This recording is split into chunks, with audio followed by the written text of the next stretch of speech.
വിചാരിച്ച് ചോദിച്ചതാ മറ്റേ ക്ലാസ്. ശരി.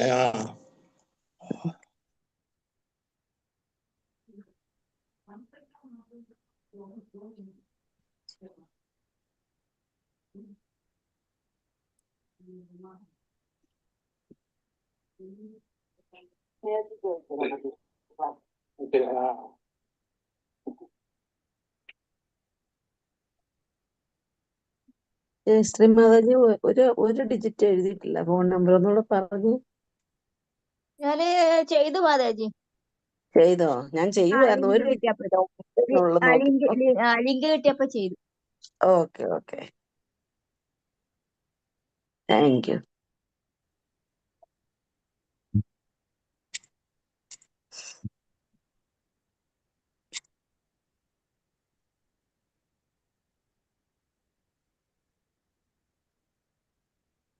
ഹരേ കൃഷ്ണ. ഹരേ കൃഷ്ണ മാതാജി. പ്രണാമം മാതാജി. ഹരേ കൃഷ്ണ മാതാജി. പ്രണാമം മാതാജി. ഹരേ കൃഷ്ണ.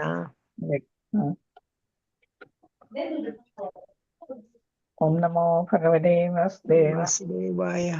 ഓം നമോ ഭഗവതേ വാസുദേവായ. ഓം നമോ ഭഗവതേ വാസുദേവായ. സത്യം നരം ചൈവ നരോത്തമം ദേവീം സരസ്വതീം വ്യാസം ഭദ്രേ നിത്യം ഭാഗവത സേവയാ ഭഗവത്സമശ്ലോകേ ഭക്തിർഭവതി നൈഷ്ഠികേ മൂകം കരോതി വാചാലം പങ്കം ലംഘയതേ ഗിരിം ചക്രവാതമഹം വന്ദേ ശ്രീഗുരും ദീനതാരിണം ശ്രീചൈതന്യമീശ്വരം പരമാനന്ദമാധവം ഭൂമജ്ഞാനതിമിരാന്തസ്യ ജ്ഞാനാഞ്ജനശലാകയാ ചക്ഷുരുന്മീലിതം യേന തസ്മൈ ശ്രീഗുരവേ നമഃ. ശ്രീചൈതന്യമനോഭീഷ്ടം സ്ഥാപിതം യേന ഭൂതലേ സ്വയം രൂപകഥാ മഹ്യം ദദാതി സപദാന്തികം. നമോ വിഷ്ണുപാദായ കൃഷ്ണപ്രേഷ്ഠായ ഭൂതലേ ശ്രീമതേ ജയപതാക സ്വാമിനിധി നാമിനെ നമാചാര്യപാദായ നിധായക്രമപ്രദായിനെ ദൂരകഥാധാമദായ നഗരഗ്രാമതാരിണി. നമോ വിഷ്ണുപാദായ കൃഷ്ണപ്രേഷ്ഠായ ഭൂതലേ ശ്രീമതേ ഭക്തിവേദാന്ത സ്വാമിനിധി നാമിനെ നമസ്തേ സരസ്വതേ ദേവേ ഗൗരവാണി പ്രചാരിണേ നിർവിശേഷശൂന്യവാദി പാശ്ചാത്യദേശതാരിണേ. ജയ ശ്രീകൃഷ്ണ ചൈതന്യ പ്രഭു നിത്യാനന്ദ ശ്രീ അദ്വൈത ഗദാധര ശ്രീവാസാദി ഗൗരഭക്തവൃന്ദ. ഹരേ കൃഷ്ണ കൃഷ്ണ കൃഷ്ണ ഹരേ ഹരേ ഹരേ രാമ രാമ രാമ ഹരേ ഹരേ. ഹരേ കൃഷ്ണ കൃഷ്ണ കൃഷ്ണ ഹരേ ഹരേ ഹരേ രാമ രാമ രാമ ഹരേ ഹരേ. ഹരേ കൃഷ്ണ കൃഷ്ണ കൃഷ്ണ ഹരേ ഹരേ ഹരേ രാമ രാമ രാമ ഹരേ ഹരേ. ഹരേ കൃഷ്ണ. എല്ലാവർക്കും പ്രണാമം. ശ്രീരാധ ബാംഗ്ലൂരിന്റെ ഭാഗവത ക്ലാസ്സിലേക്ക്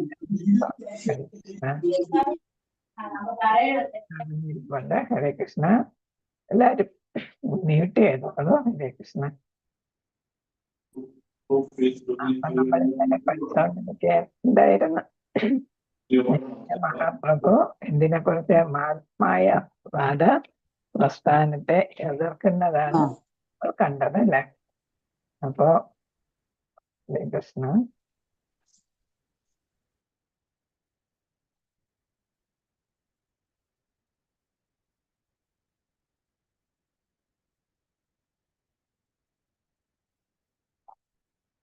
ഇവിടെ ഒന്നും എത്തിയില്ലായിരുന്നു അല്ലേ? ഇതുവരെയാണ് എത്തിയതല്ലേ ഇന്നലെ. അപ്പൊ ജീവസത്തകൾ ഭഗവാന്റെ ഉന്നത ശക്തിയുടെ ഭാഗമാണെന്ന് ഭാഗവതത്തിലും പറഞ്ഞിരിക്കുന്നു. അതൊക്കെ നമ്മൾ ഭഗവത്ഗീത പഠിച്ചപ്പോ തന്നെ നമ്മൾ പഠിച്ചതാണ് അല്ലേ? ഭഗവത്ഗീതയിൽ വിവരിച്ചിരിക്കുന്നു. ഉത്കൃഷ്ട ശക്തികളാണ്. പിന്നെ ഏതാണ് അധമശക്തി, ഉത്കൃഷ്ട ശക്തികളെ കുറിച്ചെല്ലാം നമ്മൾ ഭഗവത്ഗീതയില് പഠിച്ചതാണ്. അപ്പൊ എന്താണ് ഉത്കൃഷ്ട ശക്തികളും പിന്നെ അധമശക്തികളും എല്ലാം ഭഗവാന്റെ സൃഷ്ടികളാണ് അല്ലേ? അപ്പോ ഏതുപോലെയാണ് ശക്തിയും ശക്തിമാനും പോലെ ഭഗവാൻ ശക്തിയാണ്. പിന്നെ ഏതാണ് ശക്തിമാനും ശക്തിയും എന്താണ് തമ്മിൽ ബന്ധമുണ്ട് അല്ലെ. ഒരാൾ ശക്തിമാനാണെന്ന് പറഞ്ഞിട്ട് അദ്ദേഹം ആരാകുന്നില്ല, ശക്തിയാകുന്നില്ല. അതേപോലെ ജീവസത്ത ഭഗവാന്റെ ഭാഗമാണെങ്കിലും ജീവസത്ത ആരാകുന്നില്ല, ഭഗവാൻ ആകുന്നില്ല അല്ലെ. അതാണ് നമ്മൾ ഇന്നലെ പഠിച്ചു നിർത്തിയത്. ഹരേ കൃഷ്ണ. പിന്നെ ഇവിടെ പൃഥ്വി, ജലം, അഗ്നി, വായു, ആകാശം ആരെങ്കിലും വായിച്ചോളൂ. ഹരേ കൃഷ്ണ. പൃഥ്വി, ജലം, അഗ്നി, വായു, ആകാശം, മനസ്സ്, ബുദ്ധി, അഹങ്കാരം എന്നിവയെല്ലാം ഭഗവാന്റെ അധമശക്തികളാണ്. എന്നാൽ ജീവസത്തകൾ ഉന്നത ശക്തി എന്ന നിലയിൽ ഇവയിൽ നിന്നെല്ലാം തികച്ചും വ്യത്യസ്തമാണ്. ഭഗവത്ഗീതയുടെ 7:4 ഭാഷ്യമാണിത്. ഭഗവാൻ ഹരേ കൃഷ്ണ. ഹരേ കൃഷ്ണ. അപ്പൊ നമ്മൾ ഏതാണ്, അന്തരംഗ ശക്തിയുണ്ട്, ബാഹ്യശക്തിയുണ്ട് അല്ലെ, തടസ്ഥ ശക്തിയുണ്ട്. അപ്പൊ ഇവിടെ ഏതാണ്, അഗ്നി, ജലം, വായു, ആകാശം, മനസ്സ്, ബുദ്ധിയൊക്കെ എന്താണ് അധമശക്തികൾ എന്ന് പറയുമ്പോൾ അതെന്തായിരിക്കും? ഹരേ കൃഷ്ണ. എന്തായിരിക്കും അധമശക്തി? ഏതാണ് അധമശക്തി? ഏതാണ്? ഹരേ കൃഷ്ണ. ഭൗതിക പ്രകൃതിയാണോ മാതാജി? ഭൗതിക പ്രകൃതി, ബഹിരംഗ ശക്തി അല്ലേ. ബഹിരംഗ ശക്തി അല്ലെ. ഭൗതിക പ്രകൃതിയിലെ 24 ഘടകങ്ങളാണ് ഭൗതിക പ്രകൃതി രൂപീകരിച്ചിരിക്കുന്നത്. ശരീരവും അതേപോലെ തന്നെ അല്ലെ. അപ്പൊ ഭൗതിക പ്രകൃതിയും ശരീരവും എന്താണ്, ബഹിരംഗ ശക്തിയാണ്. ബഹിരംഗ ശക്തിയാണ് നമ്മൾ അധമശക്തി എന്ന് പറയുന്നത് അല്ലെ. അപ്പൊ അതിലെ ആദ്യത്തെ 8 അത് ബഹിരംഗ ശക്തിയായിട്ടാണ് പറയുന്നത്. അപ്പൊ നമ്മൾ ഭഗവത്ഗീതയിൽ പഠിച്ചതാണ്. 7:4 നമ്മൾ പഠിച്ചു. ഹരേ കൃഷ്ണ. ആർക്ക് പറയാം 7:4 പഠിച്ചത്? പനി മാതാജിക്ക് ഓർമ്മയുണ്ടോ? ഹരേ കൃഷ്ണ. ശ്ലോകം ഭൂമി രാപോ ഓർമ്മയുണ്ടോ?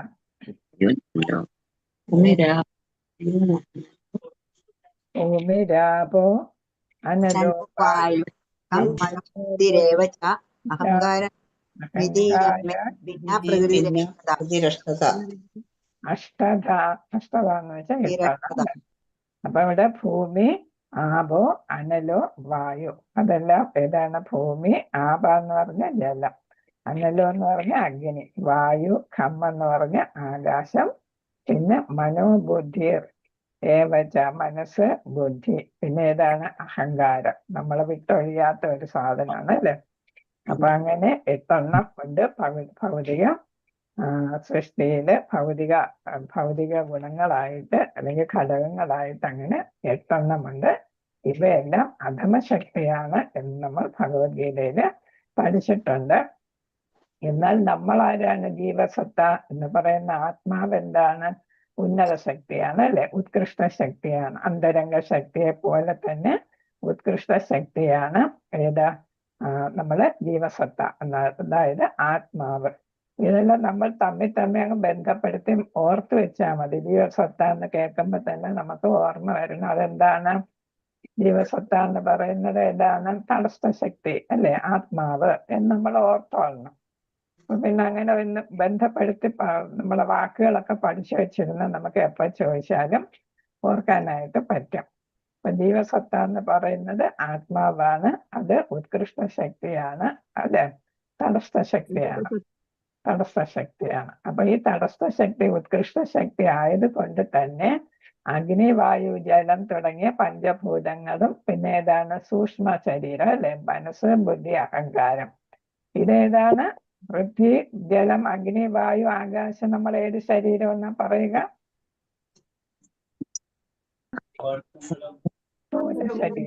ശരീരം. നമ്മള് നിങ്ങളുടെ എന്റെയൊക്കെ കുഴപ്പം എന്താണ്? പരീക്ഷ കഴിയുമ്പോ നമ്മൾ എല്ലാവരും ഇത് ബൈ പറയും അല്ലേ. ബൈ നമ്മളെല്ലാവരും പറയുന്നത് കൊണ്ടാണ് നമ്മൾ ഈ പഠിച്ച കാര്യങ്ങളൊക്കെ അങ്ങ് മറന്നു പോകുന്നത്. അഹങ്കാരം, ശരീരം അല്ലെ, എല്ലാം നമുക്ക് ചോദിക്കുമ്പോ നമുക്ക് പറ്റുന്നില്ല പറയാനായിട്ട് എന്നേ ഉള്ളൂ. കാര്യങ്ങളൊക്കെ എല്ലാവർക്കും അറിയാം, പറയാൻ അപ്പോഴും പറ്റുന്നില്ല. പിന്നീട് ആലോചിക്കുമ്പോഴും നമുക്കത് പിടികിട്ടുള്ളൂ എന്നുള്ള ഒരു ദോഷം നമുക്കുണ്ട്. മറവി എന്നുള്ളത് നമുക്കുണ്ട്. ഹരേ കൃഷ്ണ. അപ്പൊ എന്താണ് ഭഗവത്ഗീതയും പറയുന്നു ഇവ രണ്ടും ഒന്നല്ല. അല്ല, ഇങ്ങനെ ഒന്നാകും, ഒന്ന് ഉന്നതോ ഒന്ന് അധമോ, അല്ലേ? അപ്പൊ ഒന്ന് ശരിയാകാൻ പറ്റുമോ? ഒന്നാകാൻ പറ്റുമോ? ഇല്ല എന്നുള്ളതാണ് ഇവിടെ പറയുന്നത്. അപ്പൊ ജീവസത്ത ഉന്നത ശക്തിയായതുകൊണ്ട് അത് അധമശക്തിയായ ഈ ഭൗതിക പ്രകൃതിയിലെ ഘടകങ്ങളുമായിട്ട് അതിനെ താരതമ്യം ചെയ്യാനായിട്ട് പറ്റത്തില്ല എന്നാണ്. അതുകൊണ്ട് പറയുന്നു ഭഗവാന്റെ അതീന്ദ്രിയ രൂപം ശാശ്വതമായി നിലനിൽക്കുന്നു. അതീന്ദ്രിയ പരമാനന്ദം സമ്പൂർണവുമാണ്. ഭൗതിക സത്വ ഗുണങ്ങൾ ആവിഷ്കാരമാകുന്നത് അപ്പൊ എപ്രകാരമാണ് എന്നാണ് ഇവിടെ ചോദിക്കുന്നത്. ഭൗതിക സത്വ ഗുണങ്ങൾ ആവിഷ്കാരമാകുന്നത് എപ്രകാരമാണ്? അപ്പൊ ഭഗവാൻ ശാശ്വതനാണ്, പരമാനന്ദനാണ്, അല്ലെ? സച്ചിത്താനന്ദനാണ്. നമ്മളത് പഠിച്ചതാണ്. ആ വാക്ക് നമ്മൾ എപ്പോഴും ഓർക്കണം. സച്ചിത് ആനന്ദം. അതിനെ ഇതാണ് വിഭജിച്ച് അതിന്റെ അർത്ഥവും മനസ്സിലാക്കണം. അപ്പൊ നമ്മള് ഭഗവാൻ സമ്പൂർണനുമാണ്, എപ്പോഴും 100% പൂർണ്ണനാണ്, അല്ലെ? അതാണ് നമ്മൾ ധ്യാന മന്ത്രത്തിലും പഠിച്ചത്, ഈശോപനിഷത്തില്. അപ്പൊ അങ്ങനെ എന്താണ്? അപ്പൊ അദ്ദേഹം ഭൗതിക സത്വഗുണ ആവിഷ്കാരം ആകാനായിട്ട് അദ്ദേഹത്തിന് സാധിക്കത്തില്ല. അദ്ദേഹം എന്താണ്? അതീന്ദ്രിയനാണ്, അല്ലെ? ഭൗതികമേ അല്ല, അല്ലെ? അദ്ദേഹം അതീന്ദ്രിയനാണ്. ഭൗതിക ആയിട്ട് അദ്ദേഹത്തിന് ഒരു ബന്ധമില്ല. എല്ലാം അദ്ദേഹം സൃഷ്ടിക്കുന്നെങ്കിലും അദ്ദേഹം ഇതിനെല്ലാം അതീതനാണ് എന്നാണ് നമ്മൾ പഠിച്ചിട്ടുള്ളത്. അതുകൊണ്ട് ഭഗവത് രൂപത്തിൽ വിശ്വസിക്കാത്തവൻ ആരായാലും അവൻ നിശ്ചയമായും അവിശ്വാസിയായ അസുരനാകുന്നു. അപ്പൊ ഭഗവാനിൽ വിശ്വസിക്കാത്തവരെയാണ് ഏത് പേരിൽ വിളിക്കുന്നത്? അസുരൻ. ഭഗവാനിൽ വിശ്വസിക്കുന്നവരെ ഏത് പേരിൽ വിളിക്കും? സുരന്മാരും തമ്മിലുള്ള വ്യത്യാസം എന്താണ്? അസുരന്മാർ ഭഗവാനില് വിശ്വസിക്കുന്നില്ല, അനുസരിക്കുന്നില്ല എന്നുള്ളതാണ്. അപ്പൊ വിശ്വസിക്കാത്തവൻ ആരാണെങ്കിലും അവൻ ആരായിരിക്കും? അധമനായിരിക്കും. തൊട്ടുകൂടാത്തവനും തീണ്ടിക്കൂടാത്തവനും എന്ന് പറയുമ്പോൾ അദ്ദേഹം ആരായിട്ടാണ് കണക്കാക്കുന്നത്? അസുരന് അധമനായിട്ടാണ് കണക്കാക്കുന്നത് എന്നാണ്. അപ്പൊ ആളെന്തല്ല, നമ്മുടെ തടസ്ഥ ശക്തിയായ ഉത്കൃഷ്ട ശക്തിയില് പെടുത്താൻ പറ്റത്തില്ല എന്ന് വരെയാണ് ഇവിടെ പറയുന്നത്. തൊട്ടുകൂടാത്തവൻ അധമനാണ്. അപ്പൊ അയാൾക്ക് എന്ത് വേണം? രാജാവിനാൽ ശിക്ഷിക്കപ്പെടേണ്ടവനാണ് എന്നാണ്. കാരണം എന്താണ്? ഭഗവാനില് എല്ലാ ഭൗതിക സൃഷ്ടിയുടെയും എല്ലാ സൃഷ്ടിയുടെയും, അല്ലെ? ഭൗതികം എന്ന് മാത്രമല്ല എല്ലാ സൃഷ്ടിയുടെയും അജരങ്ങളുടെ എല്ലാ സൃഷ്ടികർത്താവിന് എന്ത് ചെയ്യുന്നില്ല? വിശ്വസിക്കാതെ വരുമ്പോ അദ്ദേഹം ശിക്ഷിക്കപ്പെടേണ്ടവനാണ് എന്നാണ് ഇവിടെ പറയുന്നത്. ഹരേ കൃഷ്ണ. അടുത്തത് വായിച്ചോളൂ. വേദങ്ങളെ ആദരിക്കാത്തതിനാൽ ബുദ്ധമതക്കാർ നാസ്തികർ എന്നറിയപ്പെടുന്നു. എന്നാൽ മുകളിൽ പ്രസ്താവിച്ചതുപോലെ വേദാനുവർത്തികൾ എന്ന കപടഭാവത്തോടെ വേദാനുശാസനങ്ങളെ ധിക്കരിക്കുന്നവർ ബുദ്ധമതക്കാരേക്കാളേറെ അപകടകാരികളാണ്. നമ്മൾ പഠിച്ചിട്ടുണ്ട് ബുദ്ധമതം എന്ന് പറയുന്നത് അത് ഏതിനെതിരായിരുന്നു? വേദങ്ങൾക്കെതിരായിരുന്നു, അനുഷ്ഠാനങ്ങൾക്കെതിരായിരുന്നു, പിന്നെ ഏതാണ്? ഈശ്വര വിശ്വാസത്തിന് എതിരായിരുന്നു. ദൈവം ഇല്ല എന്നായിരുന്നു അവർ വിശ്വസിച്ചിരുന്നത്. അപ്പൊ അവിടെ എന്താണ്? ആ കാലഘട്ടത്തിന്റെ ഒരു പ്രത്യേകതയായിരുന്നു. അതുകൊണ്ടാണ് ഭഗവാൻ തന്നെ ആരായിട്ട് ബുദ്ധനായിട്ട്, ശ്രീബുദ്ധനായിട്ട് ജനിച്ചത്, അല്ലെ? അപ്പൊ വേദങ്ങളെ തള്ളി പറഞ്ഞാല് അനുഷ്ഠാനങ്ങളും അതിന്റെ ഭാഗമായിട്ട് വരുന്ന യജ്ഞങ്ങളും മൃഗങ്ങളെ കണ്ടമാനം ബലിയർപ്പിക്കുന്നതൊക്കെ നിർത്താനായിട്ട് പറ്റും. അതേപോലെ ദൈവമുണ്ടെന്ന് പറഞ്ഞാൽ നമ്മൾ ഈ അനുഷ്ഠാനങ്ങളും എല്ലാം നടത്തേണ്ടി വരും, അല്ലെ? അപ്പൊ അതുകൊണ്ടാണ് ശ്രീബുദ്ധൻ എന്തിനെയൊക്കെ തള്ളി പറഞ്ഞത്? വേദങ്ങളെ തള്ളി പറഞ്ഞു, പിന്നെ അനുഷ്ഠാനങ്ങളെ എല്ലാം തള്ളി പറഞ്ഞു, പിന്നെ ഏതിനെയും തള്ളി പറഞ്ഞു? ഭഗവാന്, ഈശ്വരനെ തന്നെ തള്ളി പറയുകയുണ്ടായി. പകരം അതുകൊണ്ട് ഈശ്വരനിൽ വിശ്വാസം ഇല്ലാത്തത് കൊണ്ടാണ് ബുദ്ധമതക്കാരെ ഏത് പേരിൽ വിളിക്കുക? നാസ്തികർ. ഭഗവാനിൽ വിശ്വസിക്കുന്നവരെ നമ്മൾ ഏത് പേരിൽ വിളിക്കും? ആസ്തികർ. നാസ്തികരുടെ ഓപ്പോസിറ്റ് ആണ് ആസ്തികർ എന്ന് വിളിക്കും. ഭഗവാനിൽ വിശ്വസിക്കുന്നവര്. അപ്പൊ ഇവിടെ നാസ്തികർ എന്നാ പറഞ്ഞത്. ഈ നാസ്തികര് പറഞ്ഞത് എന്താണ്? ശ്രീബുദ്ധൻ പറഞ്ഞത് എന്താണ്? 8 മാർഗങ്ങൾ നിങ്ങൾ പാലിച്ചാൽ മതി. നമ്മൾ സ്കൂളിലൊക്കെ പഠിച്ചിട്ടുള്ളതാണ്, അല്ലെ? അഷ്ടാംഗ മാർഗം. ശരിയായ വീക്ഷണം, ശരിയായ വിശ്വാസം, ശരിയായ വാക്ക്, പ്രവൃത്തി, ജീവിതചര്യ, എല്ലാത്തിനും ശരിയൊന്നും കൂടെ ഉണ്ട്. പരിശ്രമം, മാനസികാവസ്ഥ, ധ്യാനം, ഇതെല്ലാം ശരിയാകണമെങ്കിൽ നിങ്ങൾക്ക് എന്താണ്? നിങ്ങൾക്ക് ദൈവം ഉണ്ടെങ്കിൽ ദൈവം നിങ്ങൾ ആവശ്യപ്പെടാതെ തന്നെ നിങ്ങളെ സഹായിച്ചു കൊള്ളും എന്നാണ് പറഞ്ഞിരിക്കുന്നത്. അങ്ങനെയാണ് ഏതാണ് ദൈവവിശ്വാസത്തിന് എതിരായിട്ട് സംസാരിച്ചിരുന്നത്.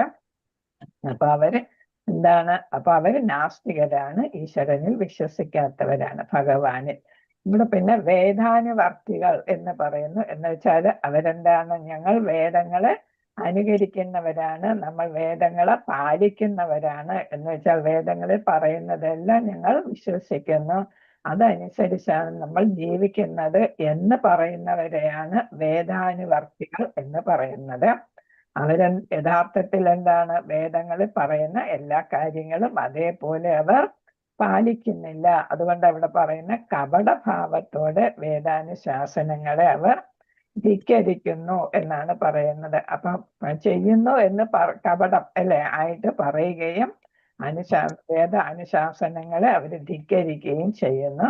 അപ്പൊ അവർ ബുദ്ധമതക്കാരെക്കാളേറെ അപകടകാരികളാണ്. നമ്മൾ പഠിച്ചിട്ടുണ്ട് അല്ലെ? ഏതിലാ പഠിച്ചത്? വിദ്യ പറയുന്നത് അല്ലെ? അപ്പൊ അവിടെ ഏതാണ് കൂടുതൽ അപകടകരമായിട്ടുള്ള ലോകങ്ങളിൽ, അധോ ലോകങ്ങളിൽ പോകും എന്ന് നമ്മൾ പറയുന്നുണ്ട്. അവിദ്യക്കാളും ഏതാണ് തെറ്റായിട്ടുള്ള വിദ്യ നേടിയാൽ നമ്മൾ കൂടുതൽ ഇരുളടഞ്ഞ ലോകങ്ങളിലേക്ക് പോകുമെന്ന് നമ്മൾ ഈശോപനിഷത്തിൽ പഠിച്ചിട്ടുണ്ട്. അതേപോലെയാണ്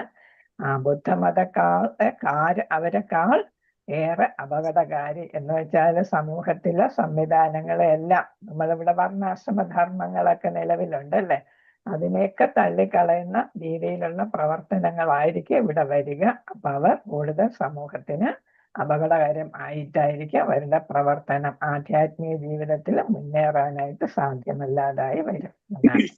അടുത്ത വേദാന്ത വായിച്ചോളൂ. ഹരേ കൃഷ്ണ. വേദാന്ത സൂത്രത്തിൽ ശ്രീല വ്യാസദേവൻ കൃപാപുരസരം വേദവിജ്ഞാനം സംഗ്രഹിക്കുകയുണ്ടായി. എന്നാൽ മായാവാദ ദർശനത്തിലെ ശങ്കര സമ്പ്രദായം പ്രതിനിധീകരിക്കുന്ന അവർ വ്യാഖ്യാനം ശ്രവിക്കുന്ന ഒരുവൻ നിശ്ചയമായും ആത്മസാക്ഷാത്കാരത്തിന്റെ പാതയിൽ വഴിതെറ്റി നയിക്കപ്പെടുന്നു. ഹരേ കൃഷ്ണ. വേദാന്തങ്ങൾക്ക് വ്യാഖ്യാനം എഴുതിയതാണ് വേദാന്ത സൂത്രം അല്ലെ? അതെല്ലാം ചുരുക്കി ചെറിയ ചെറിയ വാക്കുകളും വാക്യങ്ങളും ഒക്കെ ആയിട്ട് മാറ്റിയതാണ് വേദാന്ത സൂത്രം. വലിയ ഒരു ആശയത്തിന് ചെറിയ വാക്കുകളിലും വാക്യങ്ങളിലും ഒക്കെ മാറ്റി. അതാണ് വേദാന്ത സൂത്രം. ബ്രഹ്മസൂത്രത്തെയാണ് വേദാന്ത സൂത്രം എന്ന് പറയുന്നത്. അതിനുള്ള വ്യാഖ്യാനമാണ് നമ്മുടെ ശ്രീമദ് ഭാഗവതം. അപ്പം വ്യാസദേവൻ എന്താണ്? എല്ലാവരെയും എന്ത് ചെയ്യണം? ആധ്യാത്മികതയിലോട്ട് കൊണ്ടുവരണം എന്നുള്ള കാരുണ്യമുള്ളത് കൊണ്ടാണ് വ്യാസദേവൻ സാധാരണക്കാർക്കും കൂടെ വേണ്ടിയിട്ടാണ് ഈ വേദാന്ത സൂത്രങ്ങളും പുരാണങ്ങളും ഇതിഹാസങ്ങളും എല്ലാം ഇതിഹാസം അല്ലെ മഹാഭാരതവും ഒക്കെ രചിച്ചത്. അപ്പൊ അദ്ദേഹത്തിന്റെ കൃപയാണ് വേദാന്ത സൂത്രം എന്ന് പറയുന്നത്. അപ്പൊ വേദവിജ്ഞാനത്തിന്റെ സംഗ്രഹമാണ് അല്ലെ? ഇപ്പൊ 4 വേദങ്ങളും ഉപവേദങ്ങളും അംഗങ്ങളും ഒക്കെ ഉണ്ട്. അതിനെയെല്ലാം സംഗ്രഹിച്ചിട്ട് ചുരുക്കി എഴുതിയതാണ് വേദാന്ത സൂത്രം. എന്നാൽ മായാവാദ ദർശനത്തിലെ വ്യാഖ്യാനം ശ്രവിക്കുന്ന ഒരുവൻ നിശ്ചയമായും ആത്മസാക്ഷാത്കാരത്തിന്റെ പാതയിൽ തെറ്റായി നയിക്കപ്പെടും. നമ്മൾ കലിയുഗം എന്ന് പറയുന്ന ബുദ്ധിഹീനരാണ് എന്നാണ് ഭാഗവതത്തിൽ പറഞ്ഞിരിക്കുന്നത്. ബുദ്ധി കുറഞ്ഞവരാണ്, മന്ദബുദ്ധികൾ എന്നാണ് പറഞ്ഞിരിക്കുന്നത്. അപ്പൊ നമ്മൾ എന്ത് ചെയ്യുന്നു?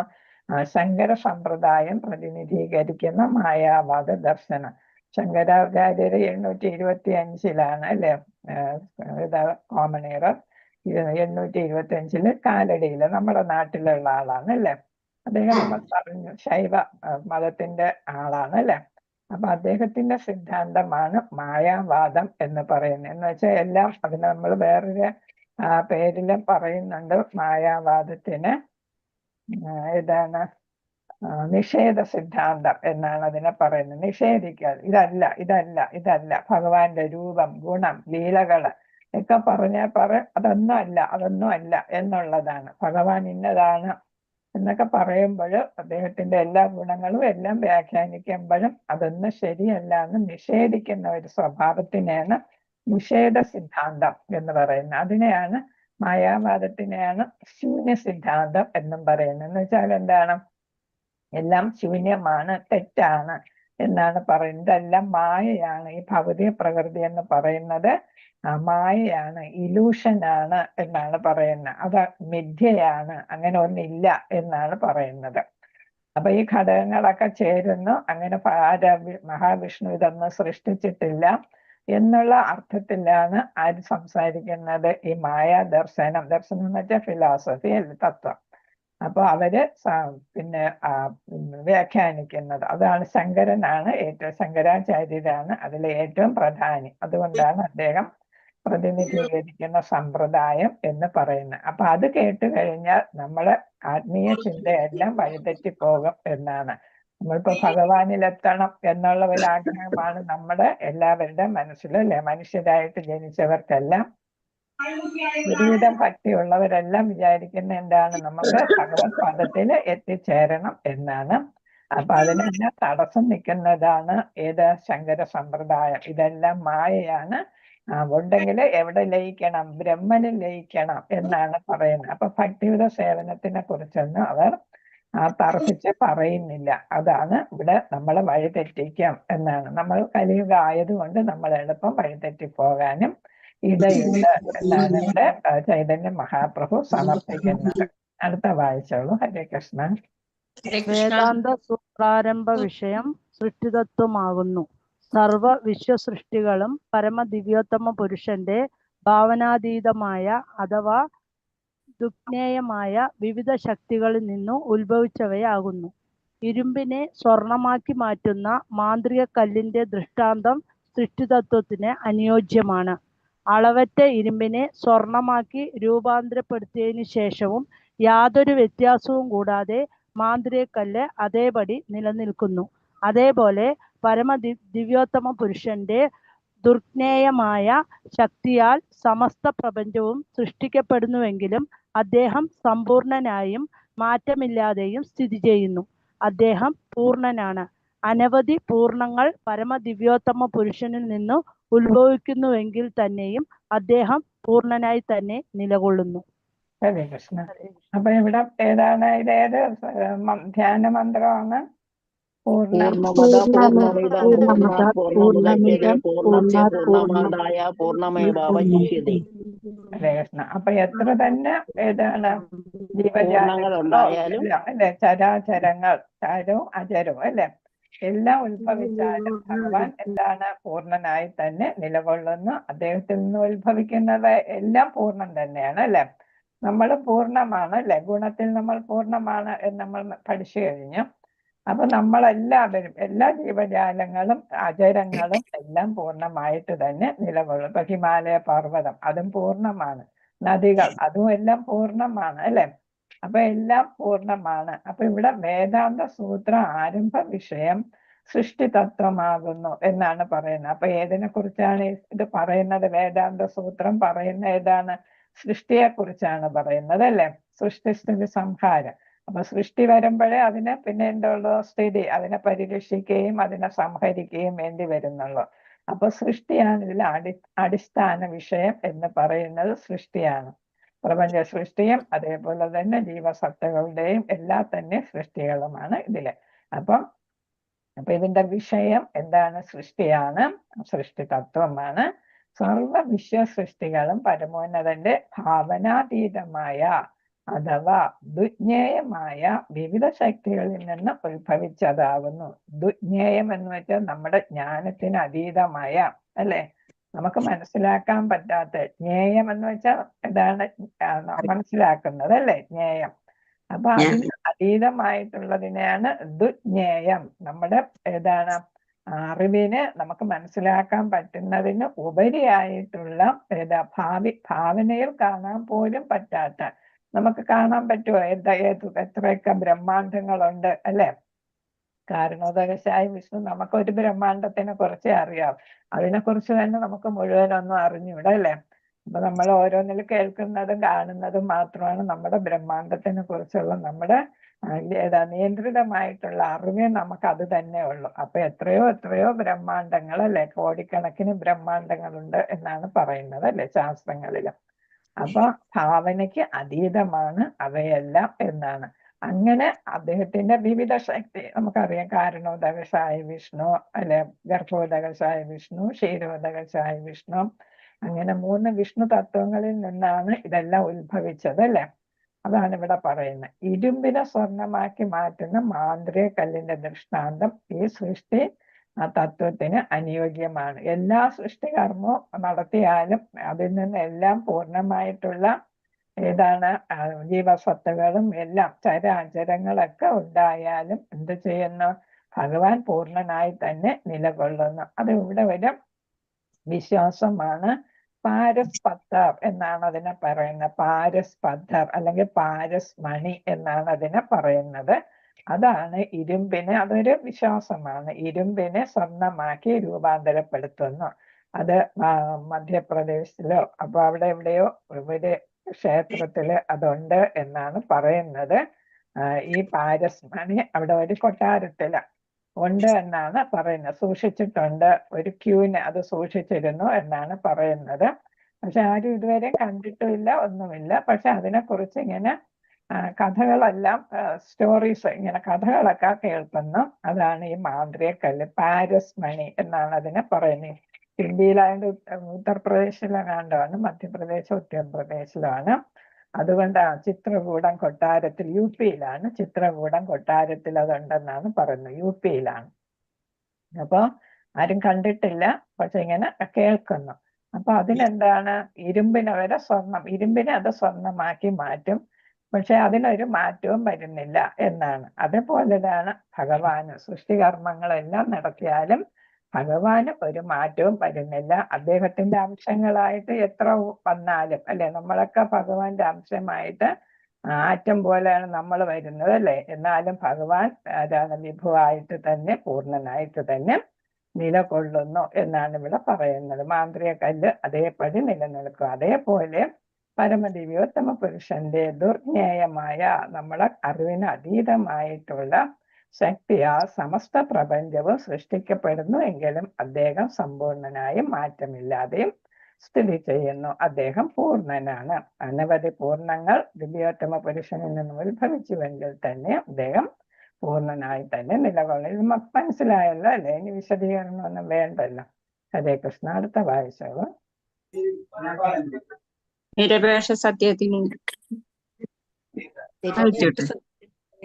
നിരപേക്ഷത്തിന്റെ പരിണാമത്തിന് സൃഷ്ടിതത്വം ഹേതുവാകും എന്ന അടിസ്ഥാനത്തിലാണ് മായാവാദികൾ മിഥ്യാതത്വം അവതരിപ്പിക്കുന്നത്. ആ വാദം ശരിയെങ്കിൽ വ്യാസദേവദർശനം തെറ്റാണെന്ന് വരും.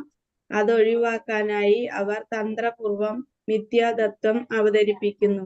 എന്നാൽ മായാവാദ ദർശനങ്ങൾ ധരിപ്പിക്കുന്നത്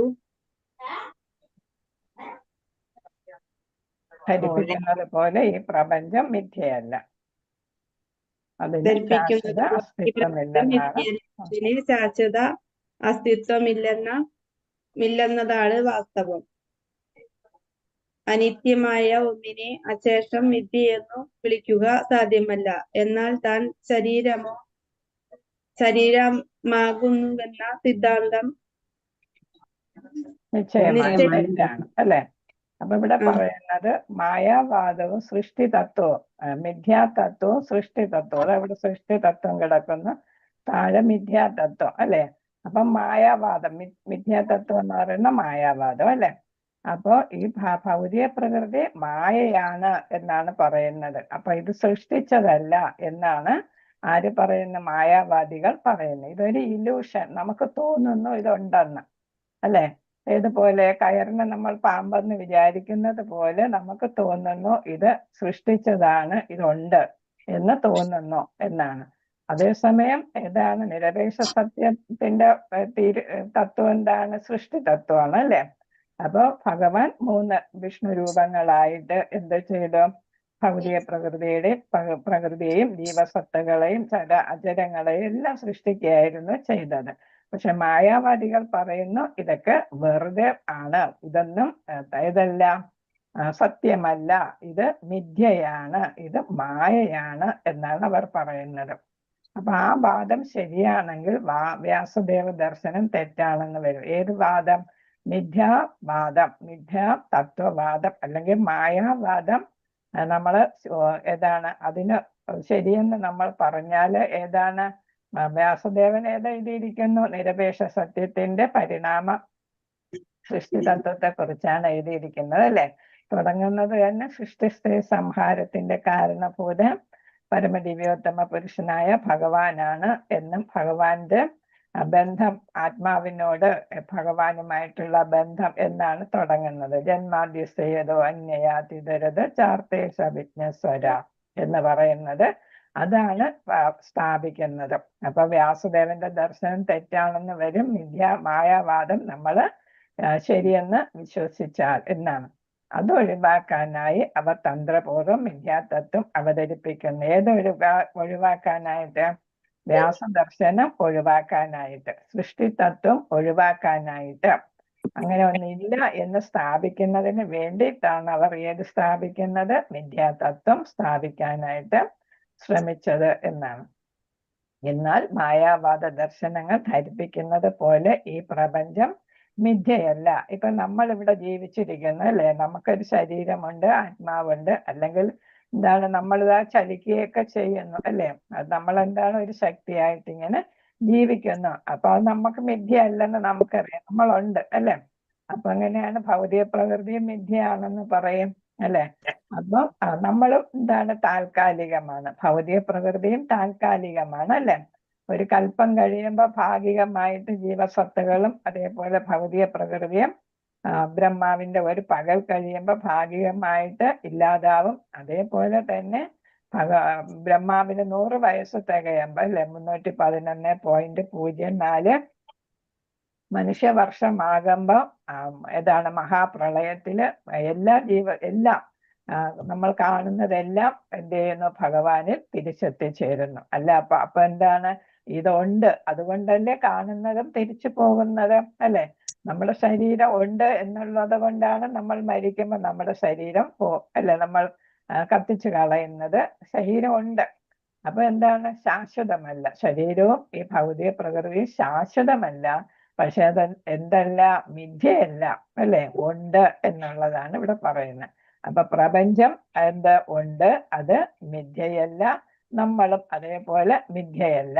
പക്ഷെ നമുക്കും പ്രപഞ്ചത്തിനും എന്താണ്?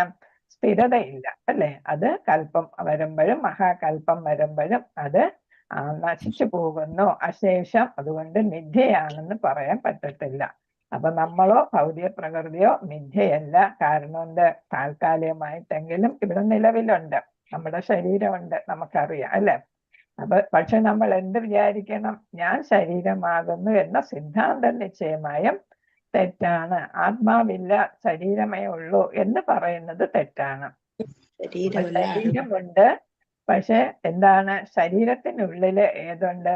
ആത്മാവുണ്ട്. ആത്മാവിന്റെ ഒരു പ്രൊട്ടക്ഷൻ ആയിട്ടാണ് ശരീരം വരുന്നത് അല്ലെ, നിലനിൽക്കുന്നത്. അപ്പൊ ഈ ശരീരം കൊണ്ട് ആത്മാവിന് പ്രയോജനമില്ല എന്ന് കാണുമ്പോഴാണ് ആത്മാവെന്ത് ചെയ്യുന്നത്? ശരീരം ഉപേക്ഷിച്ച് വേറൊരു ശരീരത്തിലേക്ക് പ്രവേശിക്കുന്നത്, ദേഹാന്തര പ്രാപ്തി ചെയ്യുന്നത്. അത് നമ്മൾ പഠിച്ചിട്ടുണ്ട് അല്ലെ. ഹരേ കൃഷ്ണ. വംശകൽപതരൂപശ്ച കൃപാ സിന്ധുഭ്യേവച പതിദാന പാവനേഭ്യോ വൈഷ്ണവേഭ്യോ നമോ നമ.